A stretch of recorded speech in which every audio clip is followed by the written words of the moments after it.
Hi hello నమస్తే, welcome to Mahi media.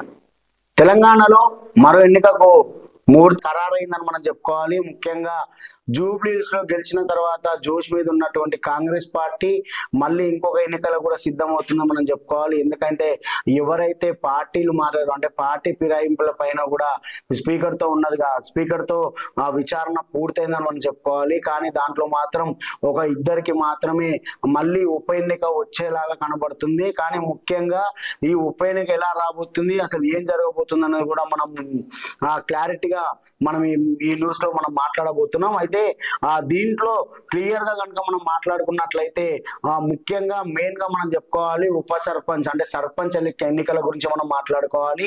Sarpanch ఎన్నికల గురించి మనం మాట్లాడుకుంటే ఈ నెల 24వ తారీఖున హైకోర్టులో ఏదైతే పిటిషన్ ఉందో పిటిషన్ అయిపోగానే ఇమ్మీడియట్లీ గా నోటిఫికేషన్ వేయాలంటూ ప్రభుత్వం కూడా చాలా ఆలోచన ఉంది మనం చెప్పుకోవాలి. అయితే 25వ తారీఖు నోటిఫికేషన్ వేసి డిసెంబర్ 17వ తారీఖున ఎన్నికలు పోలింగ్ ఉండేలాగా గవర్నమెంట్ చూస్తుందని కూడా మనం చెప్పుకోవాలి. అయితే ఇవన్నీ కనుక మనం చూసుకున్నట్లయితే ముఖ్యంగా ఇప్పుడు జరుగుతున్నటువంటి కేసీఆర్ వర్సెస్ రేవంత్ రెడ్డిగానే మనం మాట్లాడుకోవాలి. ఎందుకంటే ఇటు ఒక పక్కన కాంగ్రెస్ పార్టీ అధికారంలో ఉన్న కాంగ్రెస్ పార్టీ, ఒక పక్కన బీఆర్ఎస్ సంబంధించిన అధినేత కేసీఆర్ మధ్యలోనే ఈ పోటీ అని మనం భావించాలి. ఎందుకంటే ఒక పక్కన బీఆర్ఎస్ లో గెలిచినటువంటి పార్టీలో గెలిచినటువంటి ఎమ్మెల్యేలు కాంగ్రెస్ పార్టీకి వెళ్ళిన తర్వాత పార్టీ ఫిరాయింపు పైన కూడా ఒక తుది నిర్ణయం తీసుకుందని కూడా మనం చెప్పుకోవాలి. దాంట్లో భాగంగానే మళ్ళీ కూడా ఎన్నికలు వచ్చే అవకాశం ఉన్నట్లు కూడా మనకు కనబడుతుంది. అయితే దీన్ని కూడా ప్రభుత్వం ఎలా తీసుకోబోతుంది, అసలు ప్రభుత్వం తీసుకోబోయే కార్యాచరణ ఎలా ఉందని కూడా మనం అనుకోవాలి. దాంట్లో ముఖ్యంగా మొన్న జరిగినటువంటి ఏదైతే 17వ తారీఖు రోజు మంత్రివర్గ సమావేశం జరిగిందో ఆ రోజు కూడా తుది నిర్ణయాన్ని తీసుకున్నారని కూడా మనం భావించవచ్చు. అయితే దీంట్లో ముఖ్యంగా మన రాష్ట్రానికి అంటే తెలంగాణ రాష్ట్రానికి సంబంధించి దాదాపు 12,733 గ్రామ పంచాయతీలు, అదేవిధంగా 1,12,288 వార్డులు ఉన్నాయి. అయితే ఇవన్నిటికి కూడా ఒకటే రోజు పోలింగ్ అంటే మధ్యాహ్నం వరకు పోలింగ్ ఏర్పాటు చేసి దాని తర్వాత అదే రోజు రిజల్ట్ కూడా వచ్చేలాగా ఈసీ ఒక కసరత్తు చేస్తుందని మనం చెప్పుకోవాలి. అయితే ఇవన్నీ ఒకలాగుంటే మాత్రం ఇటు పక్క బీసీకి సంబంధించి కూడా అంటే బీసీ రిజర్వేషన్ పైన కూడా చాలా ఊహాగానాలు ప్రజల్లో నెలకొన్నాయని మనం చెప్పుకోవాలి. ఎందుకంటే ఎంతో మంది ఆశావాదులు పోటీ చేయడానికి చాలా మంది ఉంటారు. అలాంటి ఆశావాదులకు కూడా కొందరికి ఇది గుడ్ న్యూస్ గా చెప్పుకోవాలి, కొందరికి బ్యాడ్ న్యూస్ గా చెప్పుకోవాలి. ఎందుకంటే గవర్నమెంట్ తీసుకుంటున్న ఏదైతే ఇప్పుడు తీసుకోబోతున్న పరిణామం ఉందో ఆ పరిణామం గురించి కూడా మనం మాట్లాడుకున్నట్లయితే దానికన్నా ముందుగా 23వ తారీఖున ఓట్లకి సంబంధించిన ఏదైతే ఉందో ఆ ఓట్లకు సంబంధించిన మొత్తం కూడా ప్రకటించే అవకాశం కూడా మనకు ఆ జాబితాని ప్రకటించే అవకాశం కూడా మనకు కనబడుతుంది.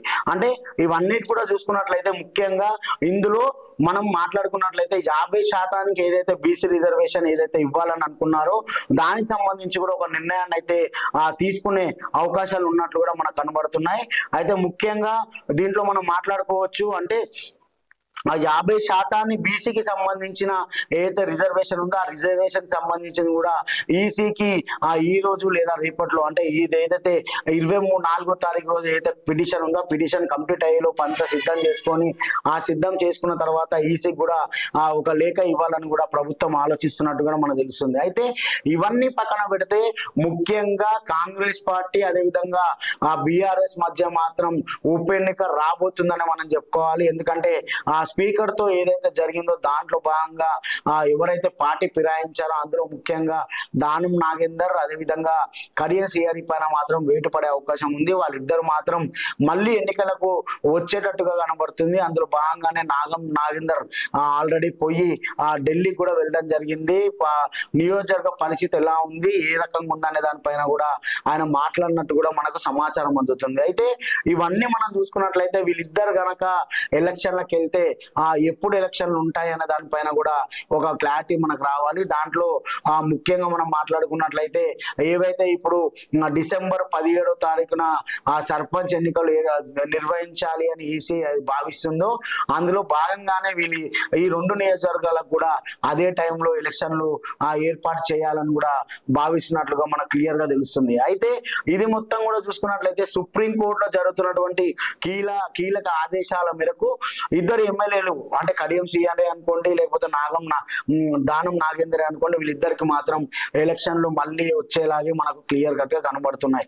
అయితే ఆ బీఆర్ఎస్ పార్టీకి సిట్టింగ్ స్థానమైనటువంటి ఖైరతాబాద్ అనుకోండి, స్టేషన్ గన్పూర్ అనుకోండి, ఈ రెండు కూడా మళ్ళీ ఎన్నికలకు వస్తే అంటే ఆ సిట్టింగ్ స్థానం నుంచి వాళ్ళిద్దరు కూడా బీఆర్ఎస్ పార్టీ నుంచి కాంగ్రెస్ వెళ్ళడం జరిగింది. అంటే వాళ్ళిద్దరు కనుక మళ్ళీ పోటీకి వస్తే అక్కడ ఎవరికి సీట్ ఇవ్వబోతున్నారు, ఆ సీట్ ఇచ్చిన తర్వాత కేసీఆర్ ఎలాంటి వ్యూహాన్ని పన్నబోతున్నాడు అనేది కూడా మనం చూడాల్సిన అవసరం అయితే ఎంతైనా ఉంది.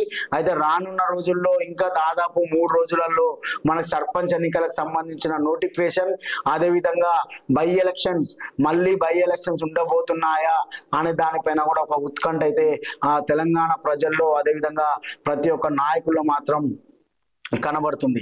అంటే దీన్ని బట్టి చూస్తే మళ్ళీ ఉప ఎన్నికలు వస్తే ఇటు బీజేపీ కూడా పాకా వేయడానికి ఎలాంటి అంటే వాళ్ళు ప్రజల మధ్యలోకి వెళ్ళడానికి ఎలాంటి పనులు చేయబోతున్నారు, ఇటు కేంద్రం నుంచి వస్తున్న నిధుల గురించి కానీ, అదేవిధంగా ఇటు కాంగ్రెస్ పార్టీ వైఫల్యం గురించి కానీ, ఇటు బీఆర్ఎస్ పార్టీ వైఫల్యం గురించి కానీ వాళ్ళు ఎలాంటి వ్యూహంతో వస్తారు, ఇటు బీఆర్ఎస్ ఏ వ్యూహంతో వెళ్తుంది, కేసీఆర్ వస్తారా రారా, ఈసారైనా బయటికి రాబోతున్నాడా లేదా అనేది కూడా చాలా రకంగా అందరికీ ఒక హాట్ టాపిక్ అని మనం చెప్పాలి. ఎందుకంటే ఎలక్షన్లు అయిపోయిన తెల్లారి రేవంత్ రెడ్డి మాట్లాడుతూ కూడా ఒక మాట అనడం జరిగింది, కేసీఆర్ ని ఎవరు ఏమనకండి, ఆయన ఆరోగ్యం బాగాలేదు, ఓన్లీ కేటీఆర్ హరీష్ రావు ఇద్దరు కలిసి ఆయనను ఆడుకుంటున్నారు, ఆయన బయటికి రాలేని పరిస్థితులు ఉన్నారు అని కూడా ఆయన ఘాటు వ్యాఖ్యలు చేయడం జరిగింది. అంటే ఇదంతా చూస్తే మళ్ళీ ఒకవేళ బై ఎలక్షన్లు అంటే ఉప ఎన్నికలు కనుక వస్తే తను రాబోతున్నాడా లేదా, ఒకవేళ వస్తే